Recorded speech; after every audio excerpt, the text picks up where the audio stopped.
La Constitución Política de Panamá data del año 1972 y fue aprobada bajo el régimen militar.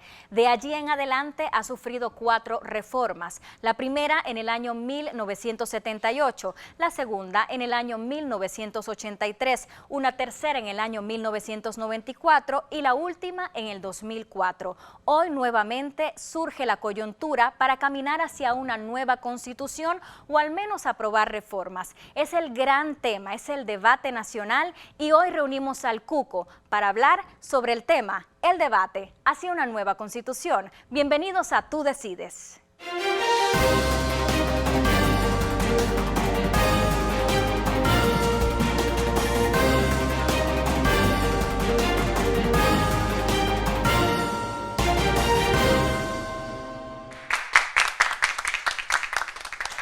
Bueno, y les decía que hemos reunido para el Tú Decides al Cuco, Ciudadanos Unidos por la Constituyente. ¿Pero qué nombre? Porque dicen ellos ser muy temidos. El grupo está integrado por profesionales de diversos sectores. Hoy contamos con la presencia de Luis Adames. Él es abogado y profesor universitario. Va a estar aquí exponiendo cuáles son esos temas puntuales que deben ser cambiados en una nueva Constitución. También nos acompaña en esta ocasión José Alberto Álvarez. Él es expresidente del Colegio Nacional de Abogados, expresidente también de la Federación Interamericana de Abogados y representante legal del temido Cuco. Y también está con nosotros el profesor Miguel Antonio Bernal, ciudadano, profesor universitario de 5ª categoría. Me ha puesto usted aquí, me explica eso más adelante. Quiero saberlo, pero bueno, es uno de los actores pues más mediáticos del momento, sobre todo relacionado a el tema de la constituyente, de la temida constituyente. Con nosotros también estará más adelante Indira Polo. Ella es abogada y se va a unir al final de este importante panel a hablar sobre el debate hacia una nueva Constitución. Bienvenidos entonces a Tú Decides hoy con este importante tema. Quiero empezar con usted, don José Alberto Toto Álvarez. Le hemos visto participando activamente de esta iniciativa y creo que es importante, para poner el tema en contexto, separar la diferencia entre una constituyente, que es lo que aclama el Cuco, versus lo que se está haciendo actualmente, que es una nueva reforma a la Constitución. Antes de entrar a ese punto, Guadalupe, yo quisiera hacer un poquito de historia.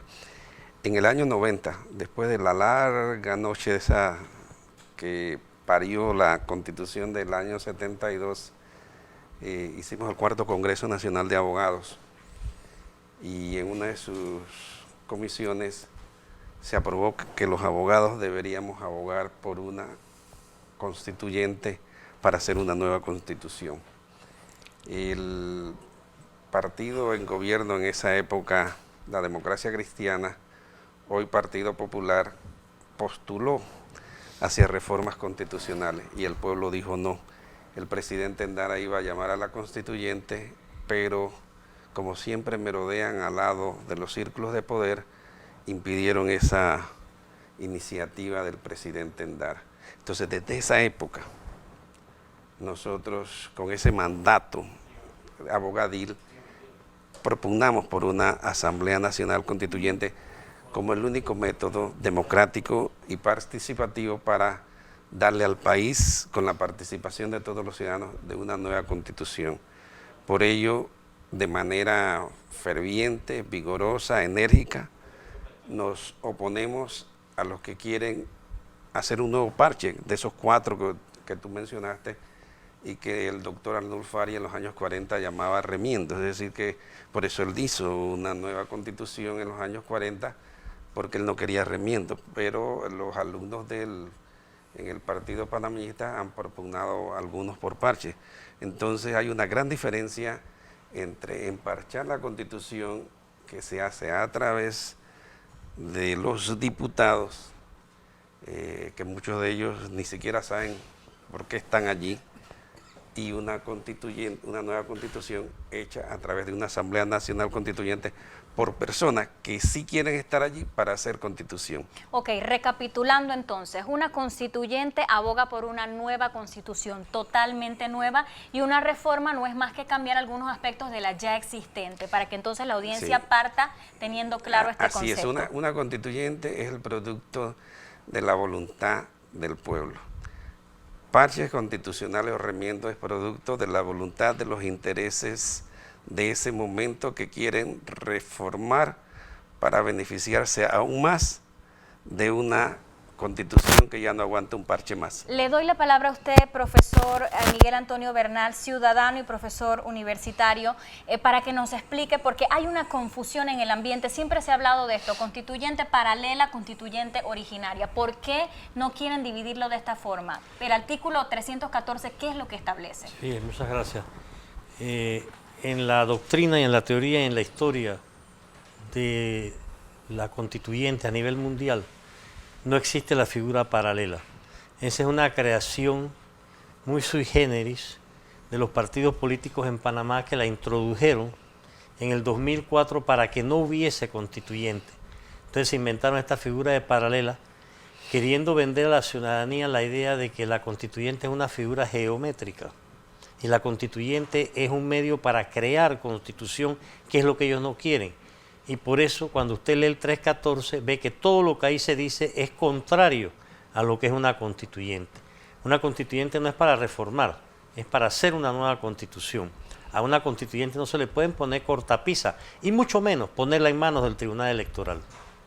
Bien, teniendo claro entonces este aspecto, le pregunto a usted, profesor Luis Adames, ¿cuál es el procedimiento para poder poner en marcha una constituyente? Porque mucha gente o el ciudadano común probablemente no lo conoce o no lo entiende. ¿Qué es lo que hay que hacer para activar una constituyente?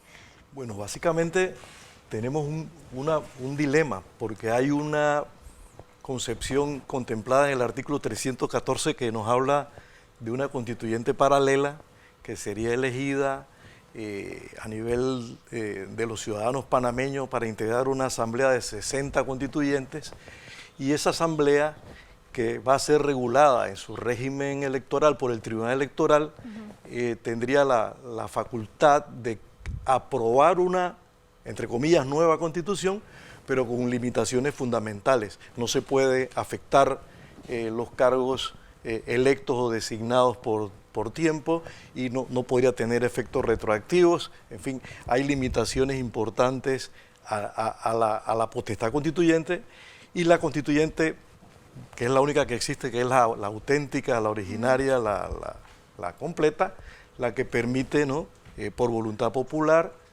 transformar todas las estructuras del Estado sin ningún tipo de limitaciones como la que se contempla actualmente en la Constitución actual. Mejor entonces el enfoque. ¿Qué están haciendo ahora para hacer realidad estas propuestas que tienen? ¿Están recogiendo firmas? ¿Deben presentarlas a qué lugar o ante qué institución? ¿Cuántas deben ser? ¿Cómo es ese procedimiento? Claro, nosotros como ciudadanos a favor de la constituyente estamos cumpliendo con la norma constitucional que nos obliga a recabar el 20% del padrón electoral, cifra que es una cantidad inconmensurable de 565.000 ciudadanos. Eso fue ideado prácticamente para que nadie lo logre, pero estamos tratando de cumplir eso para que efectivamente podamos, dentro de las reglas del juego, convocar esa asamblea constituyente, sabiendo que la voluntad ciudadana al final es la que va a prevalecer cuando se elija esa asamblea constituyente. Es el pueblo elegido, el que representa a la ciudadanía, el que va a tener la decisión sobre el alcance y contenido de esas reformas constitucionales, cambios constitucionales. Profesor Bernal, usted tiene ardua experiencia recogiendo firmas, lo ha hecho en su experiencia ahora cuando quiso aspirar por la libre postulación. ¿Cuánto tiempo le dan en este procedimiento? ¿Cuál es su vaticinio al respecto? ¿Y cuántas firmas llevan? ¿Usted tiene ya un estimado de cuánto? Los que hicieron el 314, como lo decía, lo hicieron con la pretensión de que no se pueda dar ni la participación ciudadana ni la constituyente, y por eso pusieron 20%, que son 565.470 firmas, y un lapso de 6 meses para recogerlas en unos libracos de la época cavernícola que han sido ideados por los magistrados del Tribunal Electoral, que son los enemigos número 1 de la constituyente en nuestro país. Entonces nosotros hemos utilizado, como bien lo dijo el profesor Adames, el 314 como una manera de poder acercarnos a la ciudadanía, explicarle lo que es una constituyente, sumarlo a la constituyente, aún a sabiendas de que el Tribunal Electoral, que se dedica a decapitar firmas, y lo digo con suficiente conocimiento de causa, pero nosotros debemos ver cómo hacemos para que la gente se asocie, se identifique y haga de la constituyente su razón de ser ciudadano, es decir, participación. El Tribunal Electoral jamás va a aceptar una constituyente así se le lleven 3 millones de firmas. ¿Usted tiene hoy un estimado de cuántas llevan de Nosotros llevamos más de 200.000 firmas, pero Ay, no se las vamos a dar al Tribunal Electoral para que las borren, las acaben, las decapiten. Nosotros ¿Hay temor en ese sentido de que esto ocurra? Definitivamente, nada más usted tiene que ver la forma del libro para que usted se dé cuenta la maldad in situ que ahí existe. Le he dejado esta para usted, don Toto Álvarez, Mesa de la Concertación Nacional para el Desarrollo. ¿Qué opinión le merece? 10 años estuvo prácticamente no activa, hoy retoma para una reforma constitucional, porque es que es como, no quiero decir que es antagónico, pero definitivamente hay dos grupos, uno es el cuco y otro es la mesa. ¿Qué nos tiene que decir? Mire, cuando en la última fase que dirigía el Colegio Nacional de Abogados, ni siquiera quise nombrar representante, que el colegio tiene uno de los 23 asientos de la Concertación Nacional porque ese es un organismo que no llena las expectativas ciudadanas. Hasta ahora ellos mismos se han dado cuenta que existen y han echado mano de este tema de la Constitución para lograr escenarios y hacer propuestas puntuales en beneficio de ellos mismos. ¿Por qué digo eso? Porque cuando uno habla tiene que basarse en algo. Pretenden elevar a rango constitucional la concertación. ¿Usted cree que eso es una propuesta que beneficia al pueblo? No, entonces el mecanismo que ha explicado el profesor Adames de recoger firmas y que Miguel Antonio habló de que llevamos más de 200.000, no es otra cosa que estar en contacto con la gente para explicarle qué es una constitución y qué es un proceso constituyente. En este ir y venir por todo el país, haciendo exposiciones, presentando charlas, presentando lo que nosotros consideramos que es lo mejor para el pueblo, le estamos diciendo al pueblo, es necesario que se haga una nueva constitución.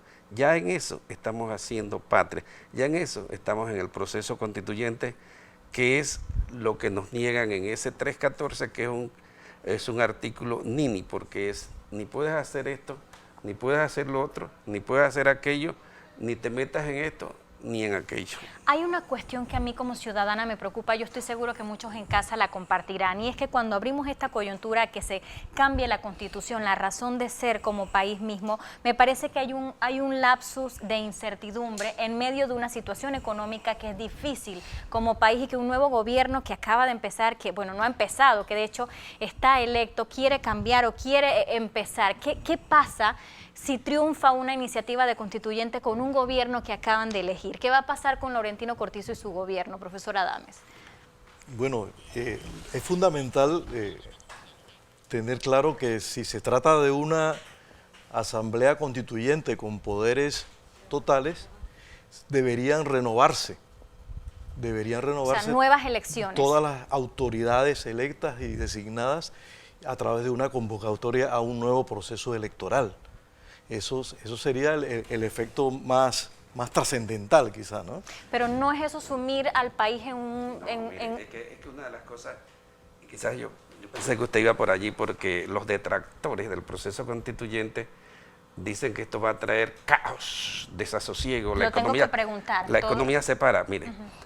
Y como yo sé que esta es una de las cosas que vamos a entrar en el debate, yo recientemente participé en un debate y me puse a estudiar en todos los países de Latinoamérica y en España, y en ninguno de ellos que han tenido proceso constituyente ha habido ni caos, ni ha habido muerte, nada. Es más, la economía ha salido fortalecida. Ellos lo que venden es miedo. Por ejemplo, una de las cosas que dicen es que van a tocar el título del canal, pero es que hay que tocar el título del canal. ¿Y sabe por qué? Porque la misma prohibición que hay para ser magistrado de la Corte Suprema, que no pueden salir ni de la Asamblea ni del Ejecutivo, debiera existir para ser miembro de la Junta Directiva. ¿Usted no cree que esa no sería una propuesta válida? y nos hubiésemos evitado esto de la demanda de inconstitucionalidad del señor González y que la señora vicepresidenta haya tenido que renunciar.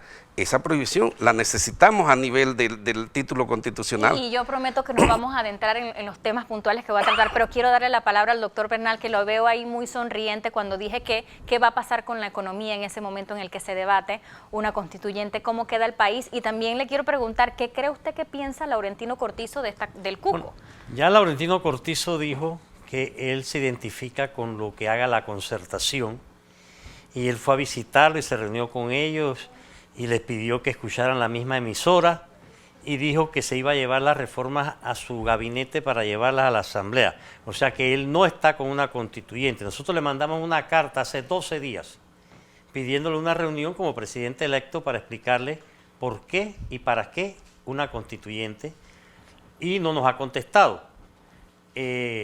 Ahora que usted decía y señalaban que hay miedo, los que tienen miedo a una constituyente son los que no creen en la participación ciudadana, los que no quieren que los ciudadanos se expresen, los que quieren mantener esa desigualdad social tan dañina que hay en este país, los que quieren seguir haciéndole daño al pueblo panameño, y por eso se han amarrado a la Concertación para mantener sus intereses. Y si usted lee los artículos, por ejemplo, de un Samuel Luis Galindo, de una Netplanel, todos identificados con el status quo, mantener una situación contra el pueblo panameño, porque no quieren democracia, porque democracia para ellos es mantenerse ellos gobernando y gobernando sin que el pueblo panameño pueda decir ni pío, porque en la Concertación no hay nadie que esté representando ni a los sectores populares, ni a las clases medias, ni a los profesionales. Ahí no está la Federación Profesional, ahí no están los sectores populares, y los que están ahí se representan a ellos mismos. La clase empresarial, los partidos políticos y el gobierno, esos son los que están en la Concertación, que se reúnen, aprueban sus reformas y después nos dicen, queremos que nos eleven a rango constitucional, como dijo Toto.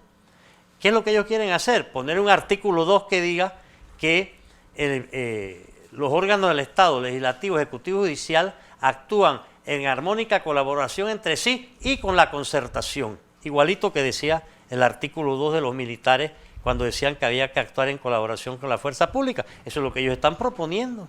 Bueno, señores, hemos cumplido abriendo el espacio entonces al cuco, por supuesto ya claras con las diferencias entre una constituyente, que es lo que promueven, y reformas a la Constitución. Vamos a irnos al cambio para publicidad, pero a la vuelta y en los bloques restantes vamos a entrar en materia. ¿Qué es lo que se debe cambiar hacia una nueva Constitución en cuanto al órgano legislativo, ejecutivo, judicial y en el sistema electoral también? Volvemos con esto y más, no se vaya.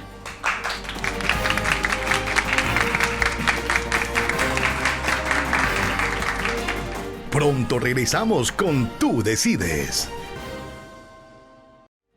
Estamos de vuelta con Tú Decides. Gracias por seguir con nosotros en Tú Decides. Sin más, entramos de inmediato en materia. ¿Qué es lo que hay que cambiar de la Constitución? Vamos entonces con pregunta del público. Me llama mucho la atención lo que habla el profesor Bernal sobre el tener que involucrar a las personas para las firmas, para recoger las firmas y cómo hay que vender este proceso de la constituyente. Pero yo siento que un tema muy importante es que para muchas personas y probablemente para muchos jóvenes, pues no saben qué es la Constitución, no saben para qué sirve y dicen, eso es cosa de nosotros los abogados, o sea, los abogados tienen que saber eso, yo no tengo que saber eso. Entonces sería bueno como saber por qué la Constitución es importante y más allá de eso, entonces, por qué sería bueno una constituyente o cómo beneficia la constituyente. Profesor Bernal. La Constitución es importante porque es el contrato social que hacen los gobernados entre sí y con los gobernantes. Ninguna sociedad puede existir sin una Constitución y menos en estos tiempos. Y para que una Constitución sea realmente una Constitución, tiene que contar con la participación de todos. No se puede hacer una Constitución para los empresarios o para los trabajadores exclusivamente. La Constitución tiene que ser hecha para todos, por todos y con todos. Entonces, la constituyente es el mecanismo más pacífico, más democrático, más participativo, para que el resultado de esa participación sea algo que sea sentido y vivido por todos, para que sea respetado por todos y no como ocurre ahora. Tenemos una constitución que fue impuesta por los militares, para los militares, con los militares, que decidieron después de la invasión los partidos políticos quedarse con ella, pero ellos la violan, no la respetan y han hecho todo lo posible para que el pueblo panameño no conozca sus derechos no conozca sus responsabilidades y por eso hay esa situación anómala de que Panamá es el país de América Latina donde la gente menos ideas tiene cuáles son sus derechos y de ahí vienen toda una serie de abusos que perpetran a diario, sobre todo contra los jóvenes en este país, porque son las víctimas ahora mismo de la no enseñanza, de la no educación, de la no instrucción en materia cívica como lo es la Constitución. Profesor Bernal, precisamente para hacer un poquito de docencia antes de pasar al público, cada país ha de tener la suya o algo similar. Usted planteaba que en una inducción que hizo sobre constituyente, que por ejemplo en el caso de España, tras la caída del régimen franquista, muchos sectores o todos los sectores representativos se reunieron a crear un documento parangonable, una constitución que es lo que rige España. Efectivamente, porque en aquel entonces ellos decidieron que había que salvar España. Y todas las fuerzas políticas y sociales se sentaron y concluyeron lo que se conoció como el Pacto de la Moncloa. Y a partir de ahí hicieron una constituyente, que es la constitución que todos los españoles aceptaron, donde hubo concesiones de parte de todos los sectores para poder tener un documento único, querido y respetado por todos. Aquí en Panamá el problema que tenemos y que se ha agravado con la actuación de los señores de la Concertación es que hay una actitud egocentrista, codiciosa y avara de querer hacer solo para ellos, con ellos y sin el resto de los panameños. Yo creo que es importante que los panameños lo tengan clara. La Constitución toca la forma de vida más mínima, más simple del ser humano, es la razón de ser como país, le tiene que importar definitivamente. Vamos entonces con más del público. Hola, ¿qué tal? Ana Gabriela Guzmán Sopalda. El auge que ha tomado esta polémica de que Panamá se convierta en un estado completamente laico ha causado pues mucho revuelo. Mi pregunta es, ¿se tomará en cuenta las diversas religiones, las diversas creencias aquí en el país?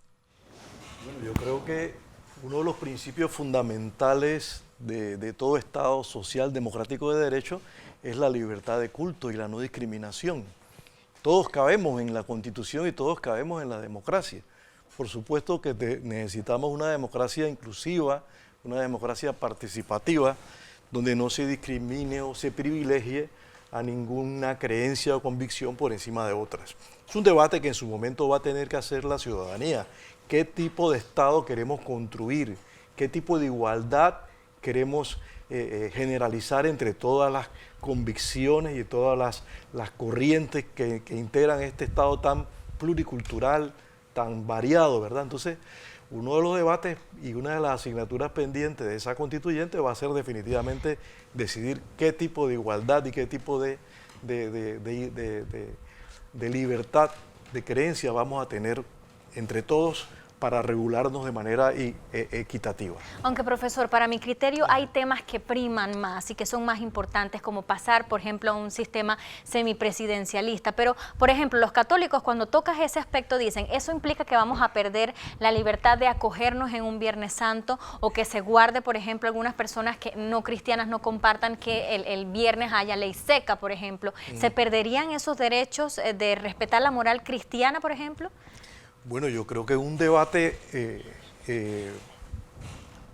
profundo del tema habría que reconocer hasta cierto punto las tradiciones, parte de nuestra cultura, ¿verdad? Parte de nuestra historia es la influencia de la moral cristiana en la mayoría de los panameños. Así que eso sería también un tema de debate. Yo sería partidario de mantener las tradiciones y las costumbres que hacen parte de nuestra cultura. Vamos entonces con pregunta del público. Buenas, Ana Patricia Cornejo, una pregunta. ¿Qué piensan ustedes sobre la unión del sexo de la misma pareja? No fue intencional, pero me gusta que usted la responda, porque la religión, la política y la sexualidad siempre es polémico abordarlo. Y sobre todo porque yo presido un partido en formación que tiene 3 principios fundamentales. Y uno de los principios es luchar por la familia, luchar por la Constitución y con todo contra la corrupción. Dios, el Supremo Creador, que en unas religiones recibe un nombre y en otras otro, para la procreación, para la existencia de la raza humana, se necesita de un hombre y una mujer. La base de toda sociedad, de un Estado, es la familia. Por eso, en lo personal, yo abogo porque ese artículo de la Constitución se mantenga y que la familia solo sea constituida por un matrimonio de un hombre con una mujer. Yo no estoy para nada a favor de las uniones entre personas del mismo sexo. Yo soy claro en eso. Profesor Bernal, ¿pero esta es la opinión del Cuco o es una opinión personal expresada por usted? Y quiero saber la del No, pero Cuco. yo antes de que le dé, porque es que al final de cuentas, una constituyente es que van muchos, van ellos, van otros, va alguien que está a favor de eso. Y es en ese seno de esa discusión donde saldrá una opinión que por mayoría de votos será la que va a prevalecer.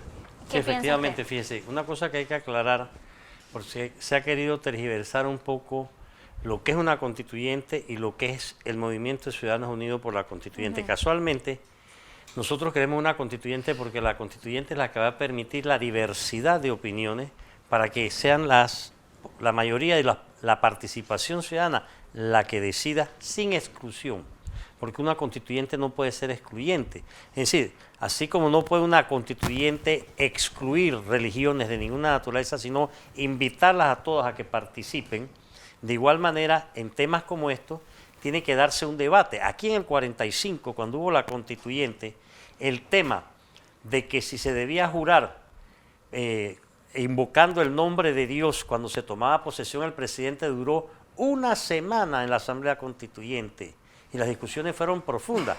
Eso es lo que va a enriquecer el que la ciudadanía toda pueda tener un criterio propio, cualquiera que sea su posición y que tiene que ser respetada. Creo que entonces hay que pasarle la responsabilidad al pueblo a través de un referéndum. Es que es el único que la tiene. Es el punto final. ¿Vamos con más del público? Hola, buenas noches. Mi nombre es Marelicia Conde, soy estudiante también de Derecho.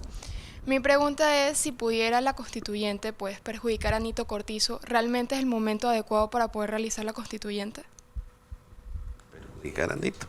Sí, yo le he entendido claro el contexto. ¿Qué va a pasar con un gobierno que acaba de ser electo? Es que la preocupación de la constituyente no es la suerte de un individuo, no es la suerte suya o mía o de ninguno de los que está aquí. Ni de un Es gobierno. ¿Perdón? Ni de un gobierno. Ni de un gobierno. Una constituyente siempre van a decir que no es el momento. Los adversarios de la constituyente van a tener mil excusas para no convocarla. Pero la constituyente es algo permanente y latente porque la constituyente es el poder que tenemos todos de crear constitución y que decidimos cuándo ejercerlo. La constituyente es también un acuerdo político. Si aquí se decide por parte de la población que tiene que haber una constituyente, es a la constituyente la que le toca determinar qué va a pasar o qué no va a pasar con el actual gobierno o con el gobierno que viene o con el gobierno que venga. Cuando se convocó la constitución, la constituyente del 45, la convocó Ricardo Adolfo de la Guardia y lo primero que hizo la constituyente cuando llegó, porque así era la situación política, fue decirle al presidente de aquel entonces, que era un golpista, que había llegado producto de un golpe, decirle, se va para su casa y nosotros vamos a poner un presidente. Lo que pasa es que no podemos poner, como se dice, la carreta delante de los bueyes. Primero, tenemos que llegar a que la población conozca y adhiera a la necesidad de una constituyente. Después, las cosas van a venir como han pasado en más de 57 países en los últimos 15 años que han hecho su constituyente. No ha habido trauma, no ha habido caos. Al contrario, todos los países que han hecho constituyente, las cosas han mejorado. Bolivia fue el último país en América Latina. Antes de la constituyente, los indígenas bolivianos caminaban mirando al piso. Hoy, con la constituyente, caminan con la frente en alto porque han recuperado su dignidad. ¿Venezuela respecto a la constituyente? Bueno, Venezuela, Chávez se arropó en la constituyente, pero la constituyente la puso fue el pueblo venezolano. Y hoy, los que están con Maduro y los que no están con Maduro, todos tienen la misma constituyente en el bolsillo y todos las invocan. Pensé que lo iba a agarrar por ahí, pero lo resolvió bien. Vamos entonces con más preguntas del público. Sí, me gustaría hacer otra pregunta en base a lo que dice el profesor Adames. El artículo 19 de la Constitución establece, claro, no habrá fueros, privilegios, discriminación, en distintos aspectos. Siento que, personalmente que eso es algo que no se respeta en ningún sentido, ni por la sociedad, ni por nuestros gobernantes, ni por las leyes, etc.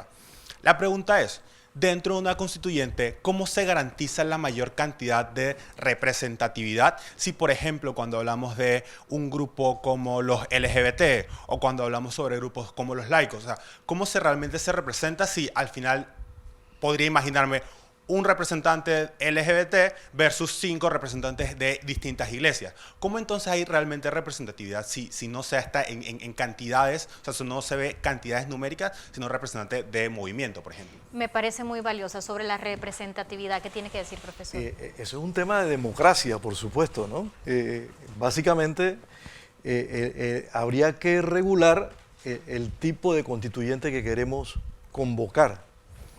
Por ejemplo, yo sería partidario de una constituyente, si fuera la que no es paralela, para llamarlo de alguna manera y no entrar en otras definiciones, que fuera, digamos, de unos 100 diputados, donde la mitad fuera de partido y la mitad fuera de independientes. Y pudiera regularse también lo que tú planteas, que sea sectorial, con representantes sectoriales, representantes de los trabajadores, de los campesinos, de los profesionales. Una constituyente realmente participativa debía darle la oportunidad, y entiendo tu preocupación, a muchos sectores que pudieran verse excluidos, a las minorías étnicas, las minorías indígenas, a los LGTB. Todos tienen derecho en democracia a expresar y a formar parte de ese gran movimiento que es la constituyente, que es una forma de construir lo que ahora se denomina un nuevo patriotismo constitucional. La patria ahora va a ser la que nos identifica con la constitución que a todos nos damos en democracia. En breves segundos para replicar acá que me tengo que ir al cambio. Es que yo soy una persona que cree en los votos. Yo no creo en eso de que a este, porque es de esto, hay que asegurarle eso. Que vaya una elección, que se garantice que todos puedan ir a una elección, pero esto no se puede convertir en un desorden, de que son 60, como lo conversamos antes, bueno, 50% de partido y 50% de no partido, porque así está el país dividido. Pero para poder ser candidato, de los que no son de partido, deben llenar ciertos requisitos, porque si no tendríamos 200.000 candidatos. Y yo creo que estas cosas tienen que ser con orden. Y que vaya el que tiene los votos, no nada más porque le vamos a garantizar a la gente las participaciones, porque si no a eso vamos, que los indígenas y todo, ¿cuántos Exacto. vamos a hacer? Profesor Bernal, brevemente. Yo solamente quería traer como analogía que tenemos que abrir un poco la perspectiva y la mentalidad. No podemos quedarnos en este vuelo de gallina. Cuando Gandhi luchó por la independencia en la India, no sé cuántos dialectos y cientos de idiomas y cientos de etnias y cientos de mil creencias, pero se unieron frente a la necesidad de liberarse del dominio británico, del imperio británico. Tenemos que unirnos para el cambio, porque este país si no cambia se hunde y no va a haber entonces representación de nadie. Unirnos para el cambio. Me voy con esto al cambio, para publicidad. Precisamente cuando regresemos entramos entonces en los cambios que hay que hacer en los diferentes órganos del Estado. Volvemos con esto y más.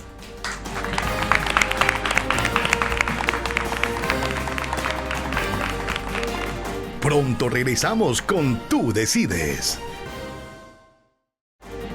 Estamos de vuelta con Tú Decides. Bueno, y para acompañarnos en el resto de Tú Decides, se une a este interesante panel la abogada Indira Polo. Me gusta siempre tener la opinión desde la perspectiva de una mujer, por eso está acá con nosotros.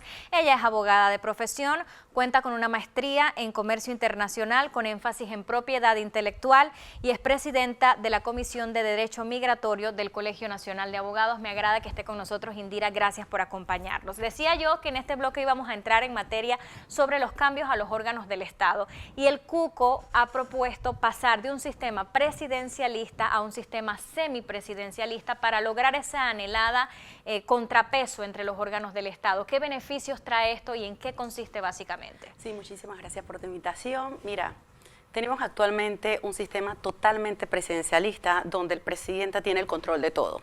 Yo creo que es hora de que no tenga tanto poder el señor presidente. cualquiera que sea, el que está y el que viene. En este momento, toda la estructura del gobierno ha colapsado porque no puede ser que el presidente ponga a los magistrados, al contralor, a todos, entonces tiene un control absoluto en todos los órganos del Estado, en todas las instituciones. Y creo que es el momento de que la constituyente, este proceso de constituyente, pida que se cambie este sistema. Pero esto lo cambiamos gracias al pueblo. El pueblo es el que decide. No es el movimiento de Ciudadanos Unidos por la Constituyente quien lo va a decidir. Nosotros estamos proponiendo pequeños marcos conceptuales para que el que lo decida es el pueblo. Ahora bien, en este sistema semipresidencialista, le doy la palabra a usted, profesor, porque pasan varias cosas curiosas. Una, desaparece el vicepresidente y existe entonces un presidente y un primer ministro, al estilo así muy europeo. ¿Cómo es esto? Sí, bueno, primero a matizar por qué es la necesidad del cambio, ¿no? Y tenemos un presidencialismo donde el presidente domina el presupuesto general del Estado, donde el presidente domina los estamentos de la fuerza pública, donde el presidente controla los nombramientos de todas las altas autoridades del Estado y tiene la llave de la planilla, que ha crecido en más de 50.000 trabajadores durante estos años, y finalmente domina la agenda de la Asamblea Nacional. ¿Qué es lo que ha ocurrido en este periodo constitucional? Como en tantos otros, que el presidente no tuvo mayoría en la Asamblea Nacional. ¿Y qué pasa con el presidencialismo cuando el presidente no tiene mayoría en la Asamblea Nacional? Hace dos cosas, como Fujimori, la cierra, o como los presidentes en Panamá, la alquila. Y eso, aunque suene fuerte, es un poco la realidad institucional que hemos vivido en estos últimos años. ¿Qué planteamos nosotros entonces? Buscar un mecanismo probado, que es el semipresidencialismo francés, que existe en más de 40 países, que distribuya de manera más democrática el poder, no solamente entre los órganos fundamentales legislativos, ejecutivo y judicial, sino incluso dentro del propio órgano ejecutivo. El poder, nos enseñaron los franceses, se democratiza separándolo, pero también se democratiza compartiéndolo. Entonces creamos la figura de un presidente que es elegido directamente por el pueblo y un primer ministro que es escogido por el presidente, pero que depende su permanencia en el cargo del apoyo de la mayoría parlamentaria. Entonces tenemos una especie de control intraorgánico. Dentro del mismo órgano, hay que recordar, mi estudiante de Derecho, que los romanos crearon, ¿verdad?, los dos cónsules en la antigua Roma, donde uno tenía un poder de veto sobre el otro. Entonces, en este sistema es más democrático porque impide que se den esos conflictos entre el legislativo y el ejecutivo, porque hay esa conexión entre el primer ministro y la asamblea. Pero también esto permite, ¿verdad?, oscilaciones de poder entre un presidente que no tiene la mayoría. Cuando el presidente no tiene la mayoría, gobierna el primer ministro. Okay. ¿Qué pasa entonces en el escenario de la segunda vuelta electoral? ¿Ustedes proponen una segunda vuelta electoral para el caso presidencial al menos? En lo personal, porque no es una propuesta, estoy de acuerdo con una segunda vuelta electoral. En otros países funciona y funciona muy bien. Todo aquel que no haya obtenido una mayoría del 50 más 1, o en otros países del 40%, siempre y cuando al que esté en segundo lugar tenga una diferencia de más del 10%, para que el que llegue a ser presidente de ese país, independientemente con el sistema que después se escoja para gobernar, vaya con un grado de participación, de apoyo de la ciudadanía. Tenemos casos en la historia republicana que los presidentes llegan con un apoyo de menos del tercio de la población. Y entonces ahora se da la situación de que por esos mecanismos electorales el presidente tiene un apoyo muy magro, pero tiene un gran apoyo en la Asamblea Legislativa, lo que le va a permitir gobernar. Pero si los votos fueran consecuentes presidenciales con legislativos, él tendría una minoría en la asamblea y no podría gobernar, lo que le lleva a hacer lo que dijo el profesor Adame, a comprar o alquilar o a hacer consenso. Y como aquí parece que la palabra consenso desaparece del vocablo de los que gobiernan y prefieren comprar o alquilar, entonces vamos a tener un sistema de gobierno para los panameños de corrupción. Y eso es exactamente lo que este país ya no soporta más, corrupción. Ahora que usted aborda el tema de los diputados, no porque dijo corrupción, no me metan en problemas, ¿qué cambios puntuales proponen ustedes en la forma en la que son electos los diputados del país y qué posibilidades cabe de que a través de esta reforma se implemente que no sean elegidos al mismo tiempo, es decir, en mitad del periodo, en fin? ¿Qué han propuesto sobre la elección de los diputados? Bueno, estamos proponiendo que se cambie de circuitales a municipales y provinciales. Entonces, aparte de eso, también quitarle la no reelección, porque actualmente hay un vacío. En la Constitución te establece que los diputados no se pueden reelegir, pero a la vez se está haciendo. Entonces, quedamos en un vacío y yo creo que ese es uno de los puntos que hay que mantener y que poner fijo en la Constitución, porque la Constitución te establece claramente que los diputados son electos por 5 años. Ahí no te está hablando de que los diputados pueden ser reelectos, pero la práctica ha hecho que estos diputados se reelijan y hay diputados que tienen 30 años. 25 o 30 años. Entonces, eso es uno de los puntos que nosotros queremos establecer y que los ciudadanos lo aprueben y lo decidan. ¿Serían provinciales y nacionales? ¿Esto implica que 2 cámaras? ¿Cómo es esto? ¿Una sola asamblea? ¿Cuál es el cambio puntual allí? El cambio actualmente tenemos circuitales, entonces ahora serían municipales y provinciales, que serían las 2 cámaras legislativas, ¿no? Provinciales. A ver, Sí. Bueno, fundamentalmente el órgano legislativo tiene que ser transformado profundamente. En primer lugar, el sistema circuital lo que ha potenciado es que los intereses localistas de capilla sean los que prevalezcan sobre los intereses nacionales. O sea que el primer cambio es crear una asamblea integrada en una parte muy importante de los diputados por diputados que representen el interés nacional y dar la oportunidad a los diputados provinciales también, eliminando los circuitos. ¿El provincial no sería lo mismo que el representante o el alcalde? No, porque los intereses son mucho más globales.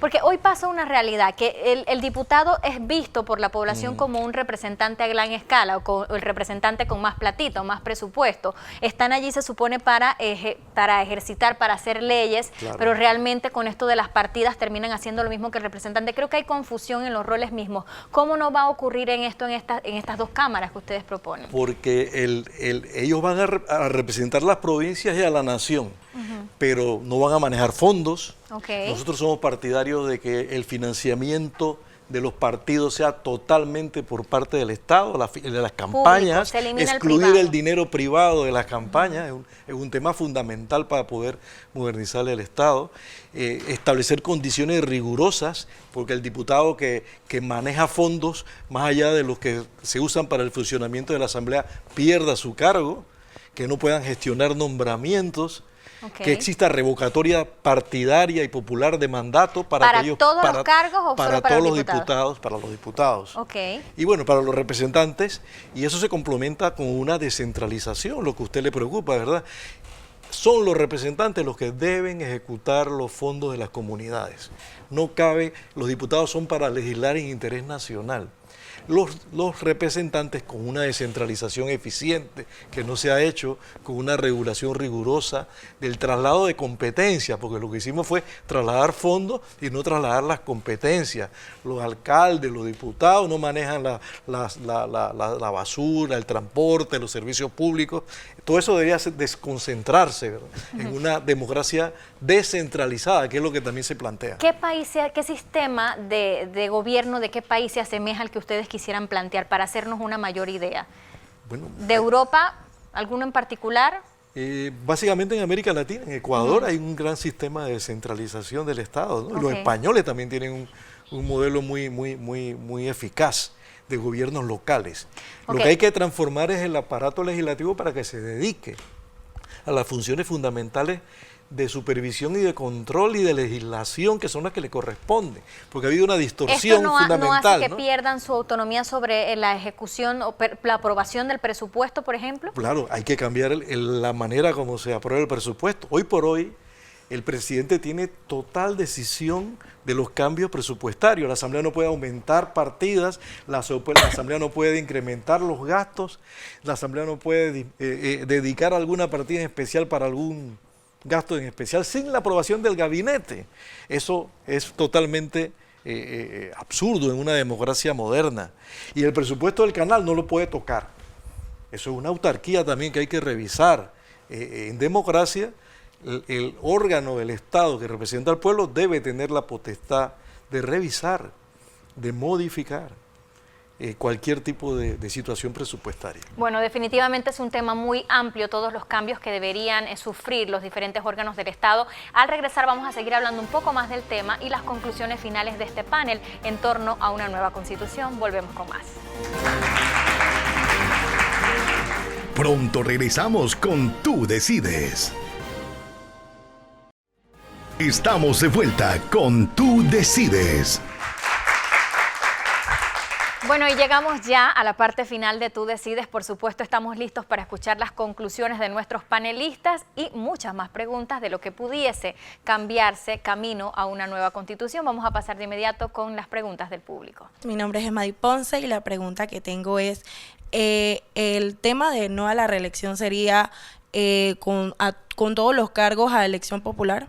Indira. Sí, gracias por la pregunta. En efecto, es para diputados, para representantes y evidentemente para presidentes, porque ya sí está contemplado en la Constitución y no se permite la reelección. Para diputados tampoco lo establece la Constitución, como había manifestado anteriormente. Sí lo establece nuestra Constitución actual, que los representantes se pueden reelegir, pero nuestra petición es que no haya reelección para ningún cargo. Radical esa postura del Cuco. Ninguno se reelige. Y hay que agregar a los alcaldes. A los alcaldes también. Ahí está. Vamos entonces con más del público. Buenas noches, mi nombre es Tatiana Torres. Mi pregunta sería, ¿cómo podría automatizar la alcaldía, el gobierno, para que la alcaldía trabajara mejor? Lo que hablábamos precisamente sobre el tema de la descentralización para hacer a las alcaldías más productivas. ¿Cómo se logra esto? Definitivamente que los alcaldes ahora que van a poner con más énfasis en ejecución el tema de la descentralización, van a tener los dineros necesarios para desarrollar su circunscripción distrital. En ese sentido, deben estar en armonía y colaboración con los representantes de corregimiento para ejecutar no los programas que ellos quieren, sino los programas que quiere la ciudadanía. De esa forma, entonces, tendremos distritos con más felicidad, distritos con más armonía y ejecutando obras que la comunidad quiere y necesita, no obras que el alcalde quiere hacer, sino las obras que la comunidad necesita. Seguimos con más del público. Ok, yo tengo otra pregunta. Buenas noches. Bueno, la pregunta sería, actualmente ya está trabajando la Concertación Nacional en base a las reformas que quieren presentar, ya sea al nuevo gobierno, al presidente electo y demás. Mi pregunta sería, ¿cómo el ciudadano podría hacer, ya sea si está en contra de lo que está haciendo la Concertación o tan siquiera para apoyar al Cuco, cómo podemos hacer para participar, para, por ejemplo, apoyarlos en esta iniciativa de una constituyente, e inclusive cómo podemos hacer o cuál sería el procedimiento que propone este movimiento para que al final yo pueda, por ejemplo, participar de la misma constituyente per se, o sea, cuando ya esté en el proceso de constituyente en caso de que llegue a pasar. Profesor, ¿cómo le apoyan? Sí, muchas gracias. Bueno, yo lo primero que tendría que decirles es que se incorporen al movimiento Ciudadanos Unidos por la Constituyente en la búsqueda de las firmas que requerimos para concretar esa tan anhelada Asamblea Constituyente convocada por los sectores populares. Y en su momento, entonces, cuando logremos esa meta, influir para que la regulación que tiene que dictar el Tribunal Electoral, si es el caso de la constituyente paralela, que es la que estamos ahora mismo impulsando, contemple también una participación activa de ustedes. Así que los invitamos a ayudarnos y a apoyarnos en este gran esfuerzo de transformar el Estado panameño para tratar de corregir la impunidad, la corrupción, el deterioro institucional. El país requiere de una transformación profunda. Estos escándalos que han producido esta crisis institucional han creado la necesidad histórica y postergable de que nosotros nos dotemos de una nueva constitución. Pero para eso lo necesitamos ustedes, los jóvenes. Sí, mira, es que él preguntó también cómo hacer para participar de la concertación. El tema es que la concertación es un grupo elitista y cerrado. Está creado por ley de la República. Sus miembros son fijos, a menos que, por ejemplo, tú quieras intervenir a través del Colegio Nacional de Abogados, que tiene un asiento. Pero tú no puedes llegar ahí, tocar la puerta y decir, yo quiero participar, porque no te lo van a permitir. Pero creo que más bien era apoyar al cuco, me parece. ¿Cómo respaldar? Yo voy a agregarle algo a esto.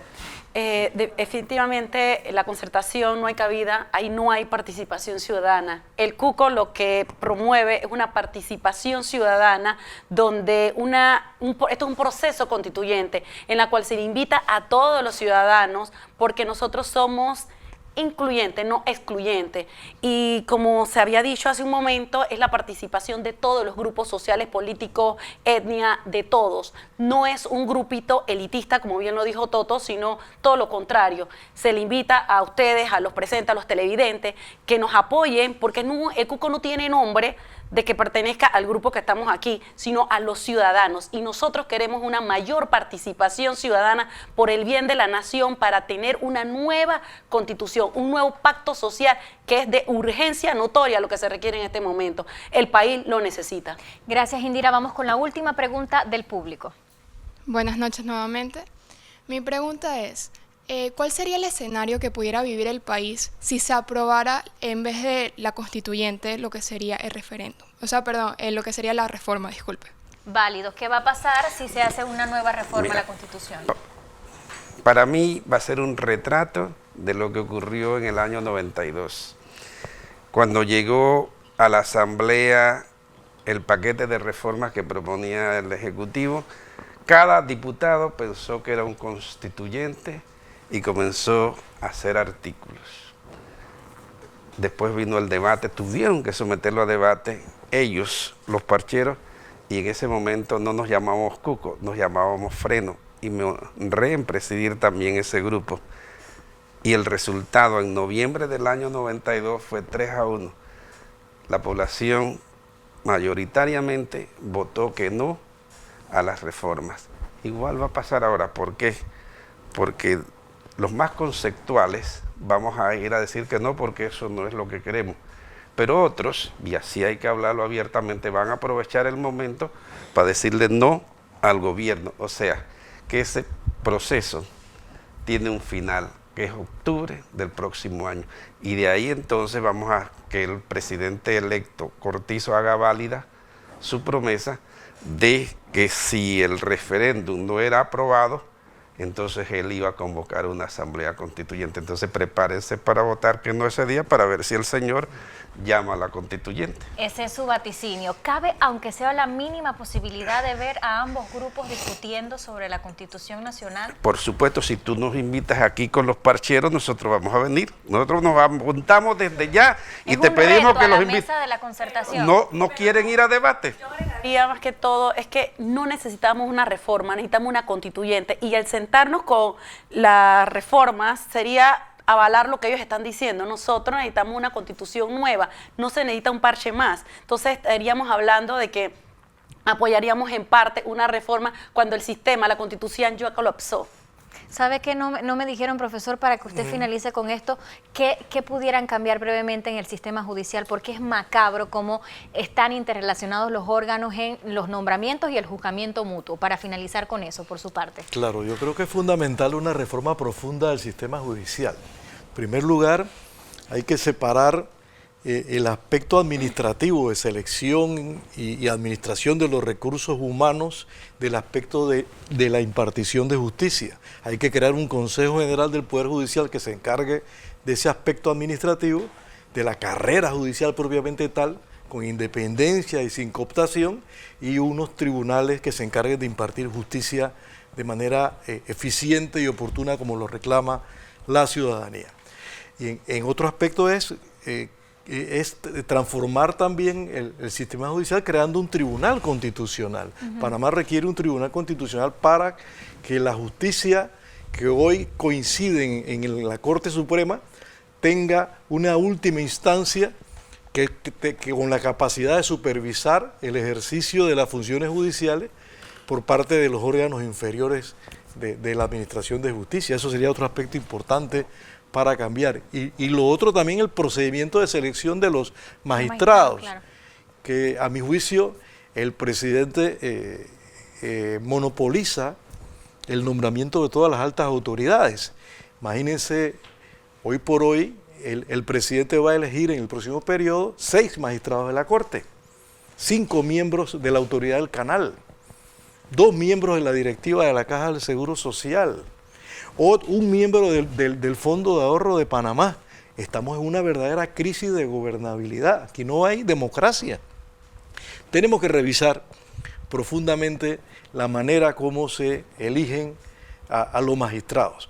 Y me faltaba 5 magistrados nuevos del Tribunal Constitucional, porque ellos también están proponiendo crear un Tribunal Constitucional, quizá uno de los pocos temas donde coincidimos. Bueno, ahí está entonces. Yo con el reto que ustedes han lanzado y sus conclusiones le pongo punto final a Tú Decides, muy agradecida con los Ciudadanos Unidos por la Constituyente por estar aquí con nosotros compartiendo con universitarios, con profesionales de diferentes áreas del país preocupados por este gran tema de debate nacional que va a ser una nueva Constitución. Lanzo entonces el reto. Ya he escuchado al Cuco, quiero escuchar ahora a los representantes de la Mesa Nacional de la Concertación por el Desarrollo para que vengan aquí y también planteen sus propuestas. Lo importante es ampliar el debate. Con esto le ponemos punto final a Tú Decides. Yo le digo entonces a usted hasta una próxima edición. Nos vemos.